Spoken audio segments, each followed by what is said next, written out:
Hey, welcome back to Parents Guide to Youth Baseball. I'm Coach Whitney. Today we're going to do Travel Ball Part 2.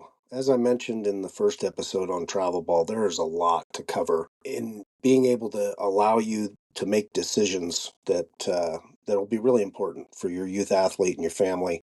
And I wanted to touch on some personal experiences, share a little bit more detailed information on helping you decide if travel ball is right for you and your youth athlete, as well as who to choose. There's so many different organizations out there. People say that travel ball is watered down. Um, they might be right in some of those areas, but there's a lot of different organizations out there that could really add value to your youth athlete if you choose right. So let's get started and talk about some basics as far as travel ball. So travel ball has a youth age calculator. USSSA is usually the mandate that most organizations out there follow. You can find them at USSSA.com. They have an age calculator. That age calculator goes from May 1st of the current year to April 30th of the next year. So, for example, if your youth athlete was born May 1st, 2015, being that right now we are in August of 2024, we are within this season, the 2025 season, they would be league age 9. But if they were born on April 30th, 2015, they would be league age 10. Now, where that matters is when you have a group of boys together, and you're trying to figure out, are you a 10U team? Are you an 11U team? This is where the age calculator will come in and make a lot of sense. Um, their calculator is different than Little League, and some of the rec organizations where they may be more aligned to the year, January 1st, or a March 1st date for league age because it's to start the season. Travel ball is a little different in that regards. Um, so know where you would land as far as your youth athlete by using that age calculator. The seasons go from August 1st to July 31st of the next year. So we being in August right now, we are now in the 2025 season from August 1st to July 31st, 2025. With that being said, as Little League is going through the World Series right now, a lot of attention. It's on ESPN. It's fun to watch. There's a lot of talented groups out there. I think a lot of people go, where did they get all these good kids in one league? Um, and that does happen. If you listen to ESPN and others, they'll tell you that some of these little leagues have combined, and that's how they get a group like they have, and that is possible within Little League because of the size of whatever your current Little League is at. They may be able to combine, but it's fun to watch internationally, and in the U.S. Seeing some of this talent, at age 10, 11, and 12 is really fun to watch. And I think everybody who plays Little League, even parents watching the Little League World Series, they have hope for their youth athlete, for the upcoming year. Maybe they'll win. Maybe they'll get a chance if they make all stars and they can pull off a run like this. When I was young, playing in all stars, we went to state championships almost every year that I played, from the time I was 11 all the way up until 15 when I was playing Babe Ruth. Came within a couple of games of winning states for most years, and one game when I was 15. Very exciting run, exciting to travel, and I think that's where one of the exciting parts of travel ball comes in. When you're seeing these Facebook posts of families going to Cooperstown, or Omaha, some of the big tournaments they have down in Arizona for spring training, San Diego. You may be familiar with Perfect Game. Perfect Game is an organization out there that brings together a lot of the elite or national teams. So let's break that down so that we can understand what that is. So I'm going to talk to you a little bit about the decision that I made for my son when we chose travel ball. So my son, he was 11, little league age 11, and we had just finished our little league season, and he was excited to keep playing. So I had a friend who I was close with, who coached in an organization in Roseville, California, that they were called the Wood Creek Lobos, and they were an organization that kind of grew off of Little League, and they didn't have monthly payments. They were usually run by coaches who volunteer. They don't get paid, and they just want to bring a Little League team or another group of kids together to play in tournaments.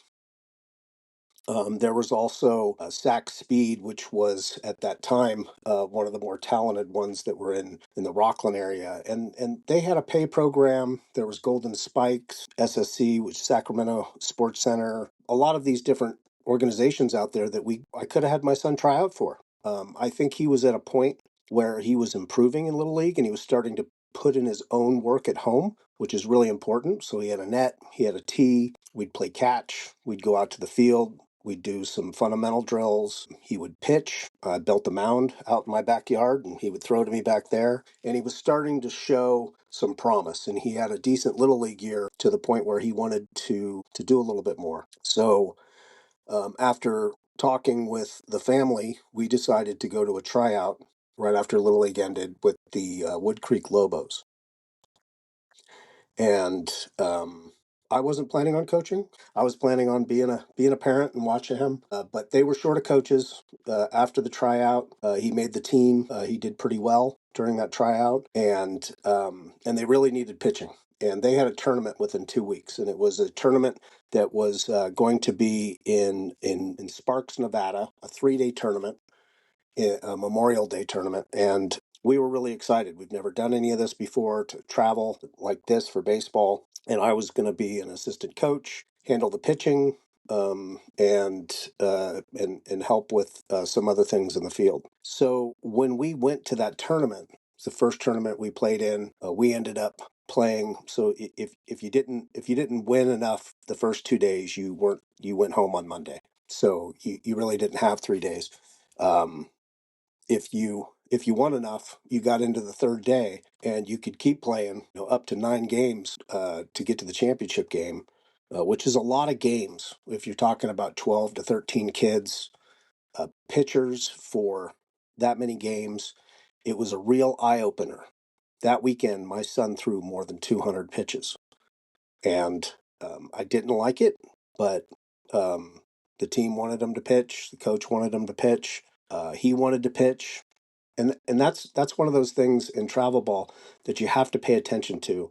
When you join a team and your kid is a pitcher or a certain position, they may get stuck there for periods of time because they don't have other people to do those things. So that's one thing you really have to pay attention to when you join these teams. A lot of teams form because maybe they played all stars together, and they want to keep that momentum going for the great things that happen in all stars in Little League, or Cal Ripken or Pony. Some of them join because they in Little League they have TOCs, and they did an incredible run, and they want to stay together.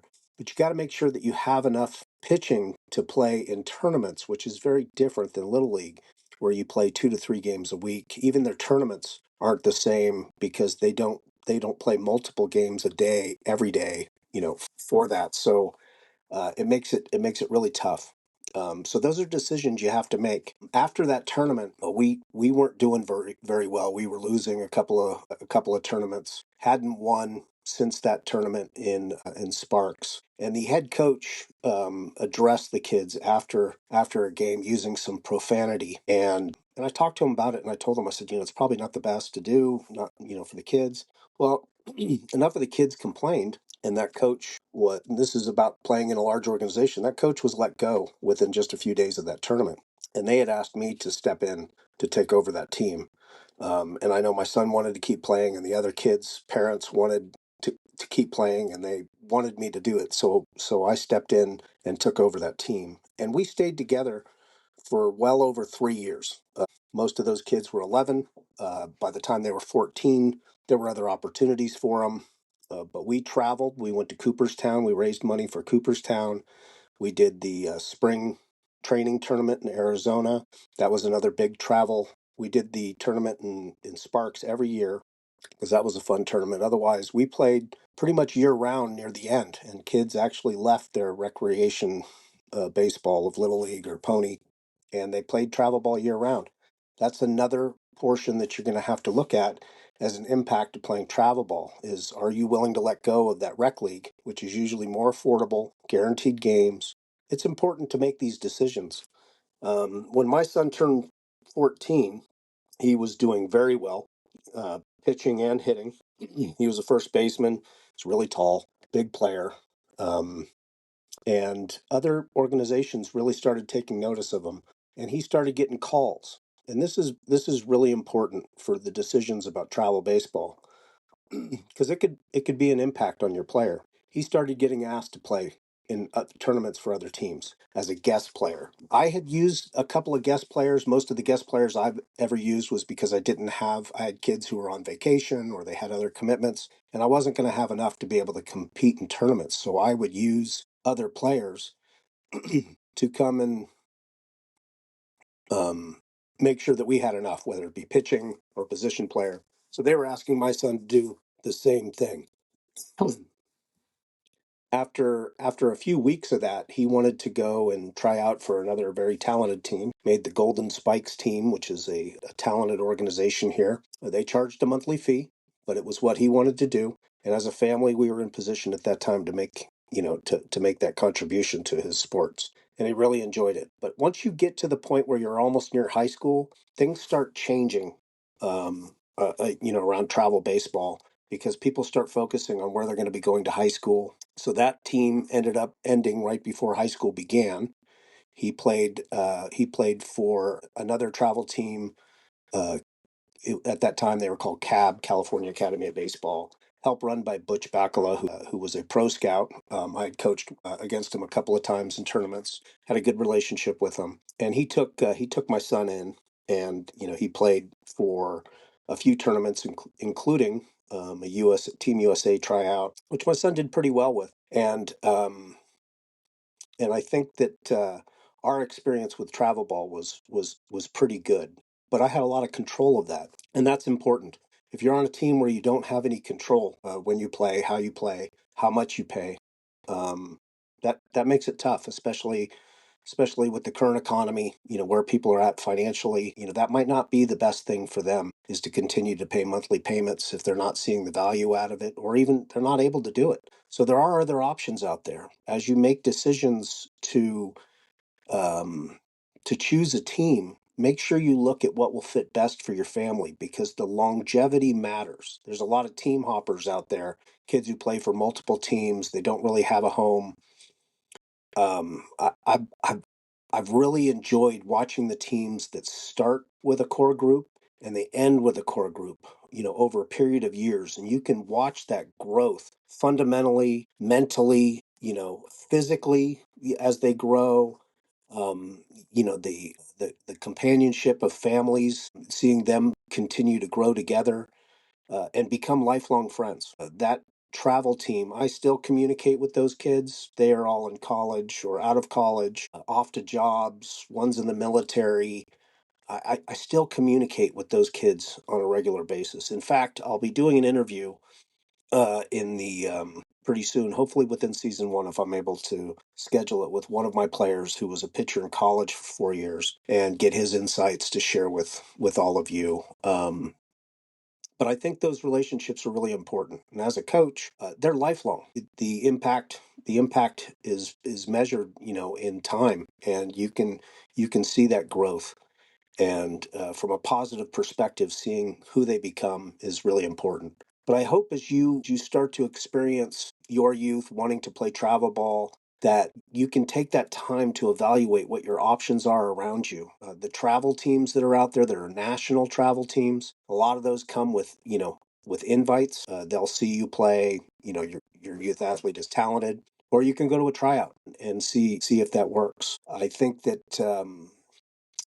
Evaluating that is really important, but being honest about the level of talent and effort that your youth athlete puts in really matters because there are travel teams out there where, they practice a couple times a week and they play in tournaments and the kids continually get better. Then there's travel teams that hardly practice, they just play tournaments and they expect their players to be prepared. So if they don't work at home and get those efforts in somewhere, so that they can grow their talent through whatever development tools with a trainer or things at home, they're going to fall back in comparison to the other kids, and they won't stay on those teams. As I always mention, I look for comments. Please share with me what you'd like to listen to. Any questions that you have, and I can address in an episode or directly. I think that over the course of the next few months, we'll finalize the season and we'll start working on season two. But thank you so much for following. Thank you so much for listening, and I look forward to our next episode. Thank you.